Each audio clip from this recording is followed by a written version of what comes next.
પુરુષોત્તમ ભગવાનની જય. જય શ્રી કૃષ્ણ મિત્રો. ઉત્સવનો મહિમા ચેનલમાં આપનું સ્વાગત છે. મિત્રો, પુરુષોત્તમ માસના 7મા દિવસે આપણે 7મા દિવસનો પુરુષોત્તમ માસ કથા અધ્યાય 7 અને 7મા દિવસની સાસુ વહુની વાર્તા સાંભળીશું. અધ્યાય 7 આ મુજબ છે.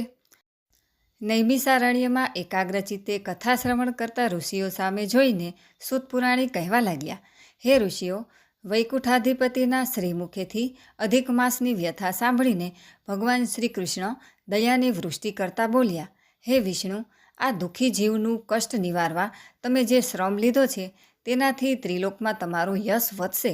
જેને તમે શરણે રાખ્યો છે એને મારાથી ન તર છોડાય. વળી જેનો કોઈ સ્વામી નથી એનો સ્વામી હું છું.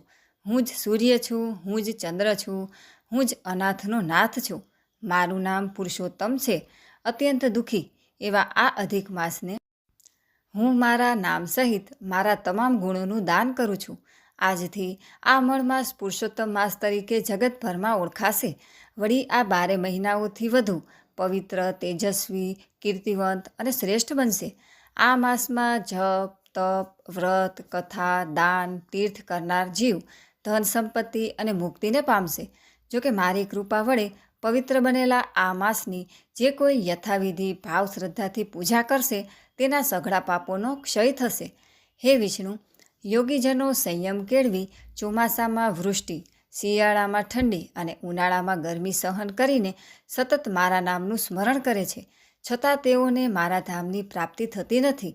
પરંતુ જે જીવ આ પુરુષોત્તમ માસની પૂજા કરશે એ યોગીજનોને દુર્લભ એવું મારું ધામ પામશે. હે વિષ્ણુ, આ માસમાં જે મનુષ્યો વ્રત કરશે તે બધા માસના વ્રત કરતાં સહસ્ત્ર ગણું ફળ પામશે. હે વૈકુંઠપતિ, ચાતુર્માસ અને અન્ય કઠિન વ્રત કરનાર જીવને સ્વર્ગની પ્રાપ્તિ થાય છે, પરંતુ પુણ્યબળ સમાપ્ત થતાં એ જીવને ફરીવાર પૃથ્વી પર આવવું પડે છે. પરંતુ જે મનુષ્યો અતિ પાવન એવા પુરુષોત્તમ માસનું વ્રત કરશે તે જન્મ, મરણ, આધિ, વ્યાધિ, ઉપાધિના કષ્ટમાંથી મુક્ત થઈ અને સદાયને માટે મને જ પ્રાપ્ત થશે. હું આજથી એનો સ્વામી બન્યો છું. તેથી આ માસનું યથાવિધિ વ્રત પૂજન કરનાર જીવની હવે હું ચિંતા કરીશ. હે વિષ્ણુ, તમને તો વિદિત છે જ કે મારા ભક્તો કરતાં પણ હું મારા ભક્તોના ભક્તની વિશેષ સંભાળ લઉં છું. મારા ભક્તોની વારે દોડી જવામાં કદાચ કોઈ વાર મને સંજોગવશાત વિલંબ થઈ જાય, પરંતુ પુરુષોત્તમ માસની ઉપાસના કરનાર જીવના સંકટ નિવારણમાં હું પળનો વિલંબ નહીં કરું. હે વિષ્ણુ, એ પણ સાંભળી લો કે કદાચ કોઈ અજ્ઞાની અને મૂર્ખ જીવ આ માસમાં જપ, તપ, સંયમ, નિયમ અને દાન ધર્મ નહીં કરે તો એને સપનામાંય સ્વર્ગની પ્રાપ્તિ નહીં થાય. વળી જે કોઈ આ પાવન માસનો તિરસ્કાર કરશે તથા આ માસમાં ધર્માચરણ નહીં કરનારનો કુંભીપાક નર્કમાં વાસ થશે. હે વિષ્ણુ, મારા નામથી અત્યંત મહિમાવાન બનેલ આ માસમાં વ્રત કરનાર પુત્રહીન મનુષ્ય ઉત્તમ પુત્ર પ્રાપ્ત કરશે. દુર્ભાગી ભાગ્યવાન બનશે. દરિદ્ર સંપત્તિ પ્રાપ્ત કરશે. હે વિષ્ણુ, આજથી જગતના તમામ જીવ આ પાવન માસનું પૂજન કરશે, કારણ કે મેં એને મારું ઉત્તમ એવું તેજ આપ્યું છે. હવે તમે એને ખુશીથી લઈ જાઓ અને પૃથ્વી પર પાછો મોકલો. ભગવાન નારાયણ દેવર્ષિ નારદને કહી રહ્યા છે, હે વત્સ, ભગવાન શ્રી કૃષ્ણના વચનો સાંભળીને પ્રસન્ન થયેલા વિષ્ણુ ગોલોકાધિપતિને પ્રણામ કરીને અધિક માસને સાથે લઈ અને વૈકુંઠમાં આવ્યા. એ દિવસથી મળમાસ સમગ્ર સૃષ્ટિ પર પવિત્ર એવા પુરુષોત્તમ માસના નામથી ઓળખાવા લાગ્યો. પુરુષોત્તમ માસ અધ્યાય 7 સમાપ્ત. બોલો પુરુષોત્તમ ભગવાનની જય. હવે આપણે પુરુષોત્તમ માસની 7મા દિવસની સાસુ વહુની વાર્તા સાંભળીશું. એક હતું ગામ. ગામમાં સાસુ વહુ રહે, ખાધે પીધે સુખી, વ્રત તપ કરે, ધર્મ ધ્યાન કરે. એવામાં પાવન પુરુષોત્તમ માસ આવ્યો. સાસુએ વ્રત આદર્યા. ગામની સઘળી સ્ત્રીઓને વ્રત કરતી જોઈને વહુને વ્રત કરવાની ઈચ્છા થઈ. સાસુને વાત કરી તો સાસુ છણકો કરીને બોલી કે જોઈ મોટી ભક્તાણી, ઘરમાં બેસી અને ધર્મ ધ્યાન કરો. જુવાનીમાં નદીએ નાહવા ન જવાય. બિચારી વહુ શું બોલે? એણે તો મન વાળી લીધું અને ઘેર બેઠા વ્રત આદર્યા. કહેવતમાં કહ્યું છે કે મન ચંગા તો કથરોટ મેં ગંગા. વહુ તો કથરોટમાં પાણી ભરી અને સ્નાન કરે, લોટો પાણી રેડતી જાય અને પુરુષોત્તમ પ્રભુનું નામ લેતી જાય. પછી આંગણામાં બેસી અને વાર્તા કરે. રસ્તેથી કોઈ બ્રાહ્મણ નીકળે તો પૈસાની દક્ષિણા આપે. એક દિવસની વાત છે. સાસુ નદીએ નહાવા ગઈ. નહાતા નહાતા જમણા હાથની આંગળીએ પહેરેલી વીંટી પાણીમાં પડી ગઈ. સાસુ તો ઘાંઘી થઈ ગઈ. બહુ ગોતી પણ વીંટી ન મળી. એટલે સાસુ લમડે હાથ દઈ અને ઘેર આવી. આ બાજુ વહુ કથરોટમાં પાણી લઈ અને સ્નાન કરે છે. સ્નાન કરતાં કરતાં કથરોટમાં વીંટી દેખાણી. વહુ તો તરત ઓળખી ગઈ કે આ તો મારા સાસુની વીંટી. નક્કી ભૂલી ગયા હશે. સાસુ ઘેર આવ્યા એટલે વહુએ વીંટી દઈ અને બધી વાત કરી. સાસુને અચરજ તો ઘણું થયું, પણ છણકો કરતી વીંટી લઈ લીધી. બીજા દિવસે નદીમાં નાહતા નાહતા ડોકનો હાર પડી ગયો. સાસુને તો ધ્રાસકો પડ્યો.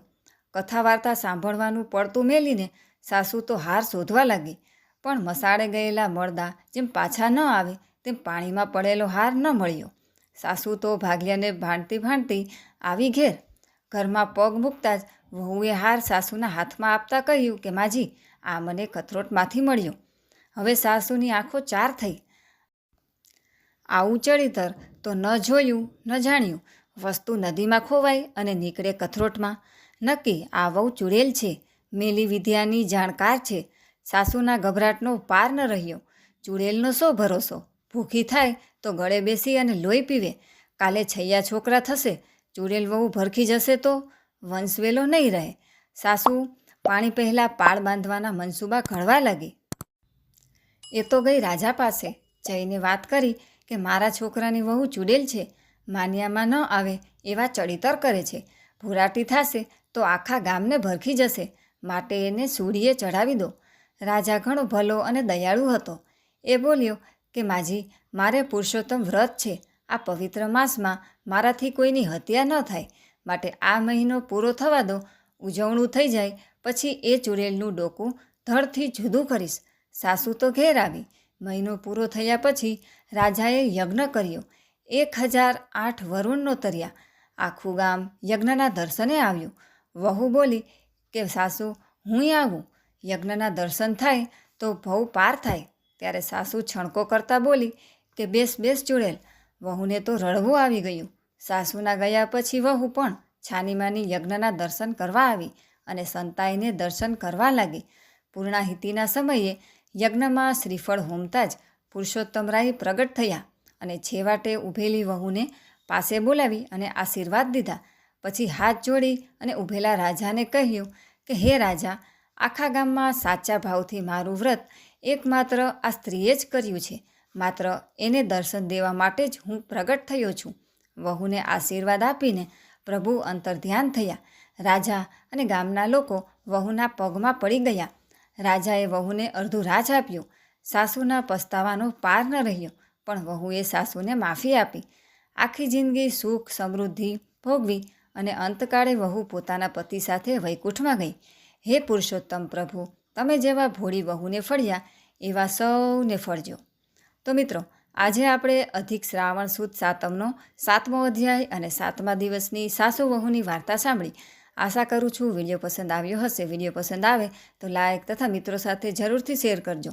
અમારી ચેનલ જો પહેલીવાર જોઈ રહ્યા હોય તો સબસ્ક્રાઈબ કરવાનું ભૂલશો નહીં.